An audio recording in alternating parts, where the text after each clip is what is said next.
Coucou tout le monde, on se retrouve pour la guidance de la semaine prochaine, de la semaine du 1er au 7 août. Pour la semaine prochaine, il y a vraiment le début de la semaine, il est marqué par le changement. Un gros changement, nous semblerait-il, de ce que je perçois. Un changement qui va nous bouleverser, qui va provoquer des émotions. Et qui me semble, c'est bizarre, assez soudain.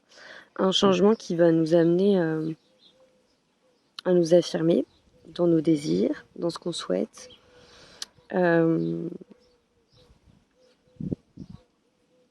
J'ai la sensation de quelque chose d'assez fort. J'ai utilisé cette semaine l'oracle de l'harmonie d'Aline Savant. J'aime bien en ce moment parce que comme on a pas mal de choses à travailler encore, ça permet de se poser les vraies questions et les choses sur lesquelles on doit être attentif. Et voyez la carte, et c'est marrant parce que c'est une libellule en plus. La carte qui est sortie, j'en vois énormément depuis quelques semaines, depuis quelques mois même maintenant. Et du coup voilà, c'est un changement qui va nous demander de mener des actions inspirées et des actions qui nous plaisent et qui nous parlent surtout. La carte du milieu de semaine, c'est la carte de la confiance. Et ça parle vraiment, là il y a un changement qui va venir chercher quelque chose chez nous, qui a besoin profondément de s'exprimer, des choses qu'on retient par peur de ne pas être bien reçu, des parts de nous qu'on n'accepte pas pleinement. Et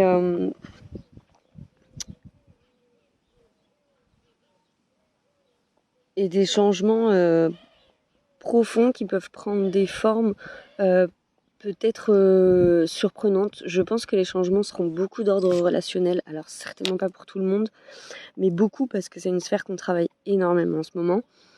Je serais curieuse en commentaire, d'ailleurs si vous pouvez me le dire, je serais curieuse de savoir en commentaire le nombre de couples en crise en ce moment, parce que personnellement je ne suis entourée que de ça, et je le vis moi-même, donc du coup voilà. Je serais surprise parce que ça m'intéresserait de le savoir. Donc lâchez-vous dans les commentaires si ça vous parle. Il y a vraiment quelque chose qui se redéfinit dans les relations, dans les couples que je peux avoir autour de moi, ou moi, mon expérience. C'est vraiment des choses qui viennent questionner les zones où on ne s'est pas affirmé, où on a laissé faire par complaisance, par compromis, pour tout un tas de raisons qui nous appartiennent. Et on nous demande vraiment de redresser la barre. Il y a quelque chose, je le ressens en profondeur, qui se passe entre le masculin et le féminin. Il y a quelque chose qui se réharmonise, et parfois ça se réharmonise avec un besoin de séparation. Pourquoi ? Parce que je crois que chacun doit se réapproprier ses énergies aussi. Je pense que comme le karma s'équilibre, par conséquent, il y a peut-être ce besoin aussi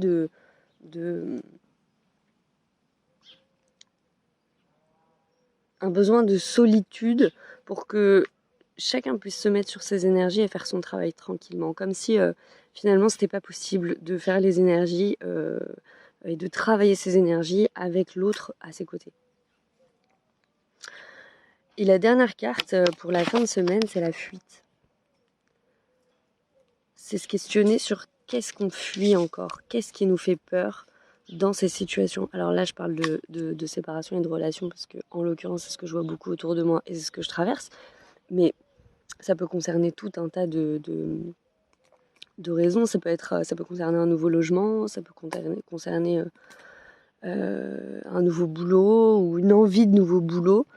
Des aspirations professionnelles différentes, enfin, voilà, ça peut vraiment toucher tout un tas de choses, mais il y a quand même le relationnel qui est là, parce que je vois bien qu'à chaque fois dans toutes ces situations-là que j'ai autour de moi, il y a quelque chose de l'ordre de la relation amoureuse qui a besoin d'être réharmonisé, et c'est l'amitié qui prend le dessus, et je ressens profondément qu'il y a une profonde redéfinition de ce qu'est l'amour.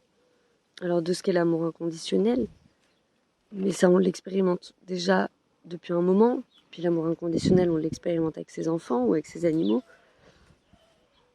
Mais il y a une redéfinition de ce qu'est l'amour dans nos vies, de comment on le vivait jusqu'ici, avec quelle blessure, avec quel héritage et quelle place il a. Et en fonction des gens, et ben c'est bon, j'ai ma réponse à ma question. Oh, je me demandais, parce que j'ai toujours pas eu le temps de me poser sur les énergies doutes, ce que je vais faire après, mais les énergies doutes, elles concernent ça. L'amour et le relationnel. Et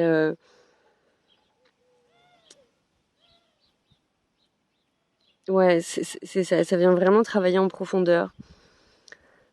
Qu'est-ce que l'amour représente dans nos vies et quelle place on lui réserve. Donc il y a des gens qui ont besoin d'équilibrer parce qu'ils se laissent jamais aller en relation.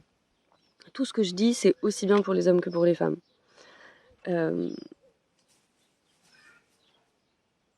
il y a des gens au contraire qui ont plutôt tendance à mettre l'amour tellement au centre de leur vie et la relation à l'autre que finalement ils s'oublient totalement.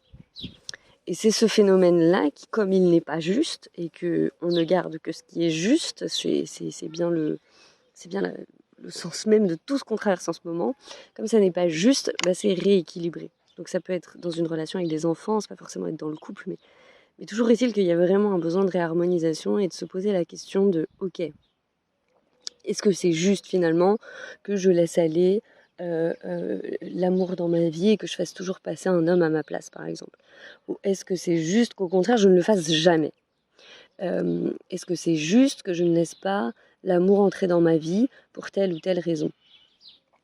C'est toutes ces questions-là qui vont venir nous chercher en profondeur et les changements qui vont venir avec. Donc en premier, qui vont questionner l'amour de nous, toujours, puisqu'on ne peut pas rentrer, je crois que c'est quand même ça qu'on a expérimenté beaucoup ces derniers temps, on ne peut pas rentrer en interaction avec l'autre si on n'est pas capable de s'aimer soi-même. On peut rentrer en interaction, mais ce sera foireux, clairement. Donc, on vient questionner nos capacités relationnelles, et à travers ce questionnement de capacités relationnelles, on va venir chercher les trésors et les ressources qu'on a à l'intérieur de nous. Par exemple, ces derniers temps, je me suis beaucoup rendu compte, parce que c'était pas encore monté en conscience, d'un grand miroir avec ma mère, par exemple, que je ne pensais pas, ou que je pensais avoir travaillé, et qui finalement, là-dessus, sur ce domaine-là, réapparaît un peu. Donc voilà, c'est toutes ces questions qu'il est bon de se poser. Et en parallèle de ça, je crois que c'est pour ça que l'amitié prend beaucoup le dessus, parce que on a énormément besoin d'amour en ce moment, de tendresse, d'attention, de douceur. Et plutôt que d'aller la chercher par compensation, comme on est beaucoup à le faire, parce que c'est humain de faire ça en fait, et ben il y a des relations qui nous sont amenées. Et je pense que, encore une fois, hein, je le répète, je pense vraiment que le mois d'août est un mois d'opportunité. C'est marrant parce que je ressens vraiment quelque chose de calme. Il y a encore l'énergie des vacances, de voilà. Mais il y a des opportunités à saisir.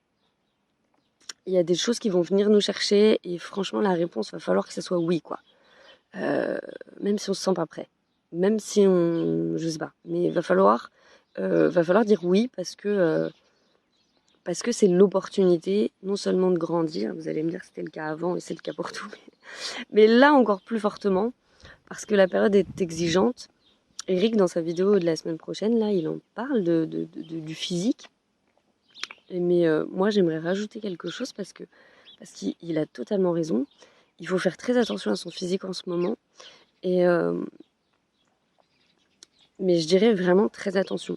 Parce que là, à mon sens, et je le ressens déjà depuis quelques jours, il y a un gros potentiel pour créer de la maladie en fonction des blessures qu'on a. Donc c'est hyper important qu'on soit proche de notre corps, à l'écoute des symptômes différents qu'on peut avoir. Je vous donne un exemple tout bête, ça fait 2-3 jours que j'ai vraiment mon cœur qui me pose problème. Je ressens, je sais pas, une espèce de défaillance, je sais pas, j'ai vraiment l'impression que mon organe, il dysfonctionne, quoi. Et Je me suis laissé le temps de me demander d'où ça venait. Et puis en même temps, c'est vrai qu'en parallèle, j'ai vraiment la sensation d'avoir le cœur brisé. Donc je me suis dit peut-être que c'est en lien, tout simplement.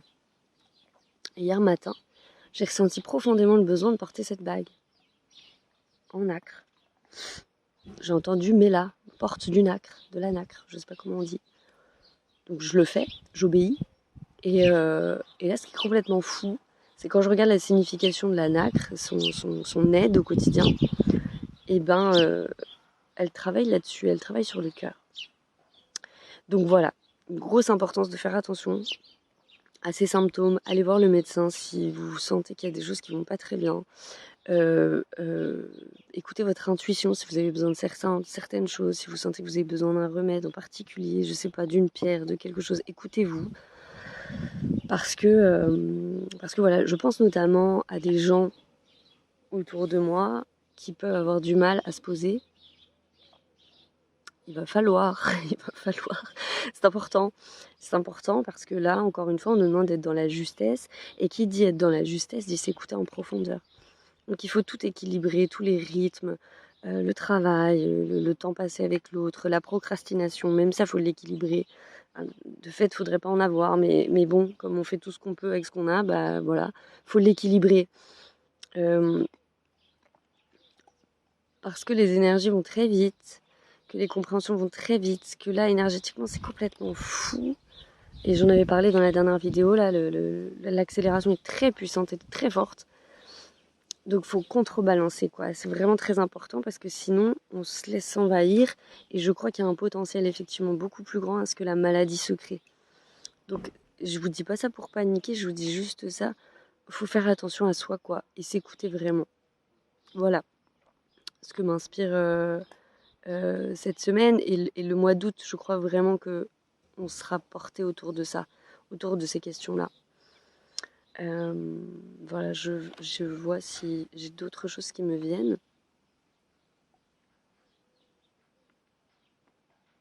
Faites attention à votre émotionnel, aux émotions qui vous traversent. Je crois vraiment qu'il ne faut pas retenir. Il ne faut pas retenir en ce moment-là. S'il y a des choses qui nous reviennent, comme ce changement du début de semaine me semble un petit peu brassant, il ne va pas falloir retenir. Il ne va pas falloir ni retenir en émotion, ni retenir en communication. Donc n'hésitez pas à mettre des mots sur ce que vous ressentez, que ce soit avec un autre ou que ce soit hyper personnellement pour vous. Mais ça peut aider, je pense, à traverser tout ça. Voilà. Je crois que c'est tout. Il n'y a rien d'autre qui me vient.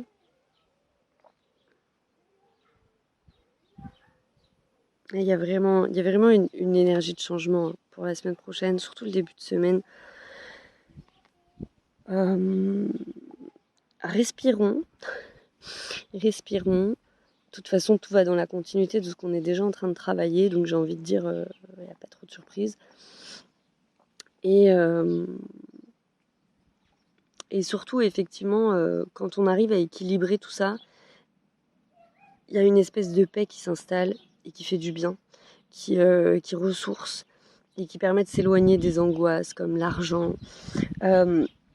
Peut-être même que ces changements-là, ils nous renverront à la question de est-ce qu'on est capable. Parce que peut-être que les changements seront si grands, si profonds, que ça va nous renvoyer à une espèce de fragilité qui va faire que oulala, mais suis-je vraiment capable de faire ça? Et c'est pour ça que la publication d'hier parlait des forces. Et c'est très très important. Parce que on a tous vécu des événements dans nos vies qui nous ont amenés à utiliser des ressources. Il faut aller l'épuiser là, sa force. Véritablement. Donc aller puiser dans cet émotionnel-là profond. Allez pas puiser la tristesse, mais allez puiser la force de ces événements. Parce qu'on en a tous.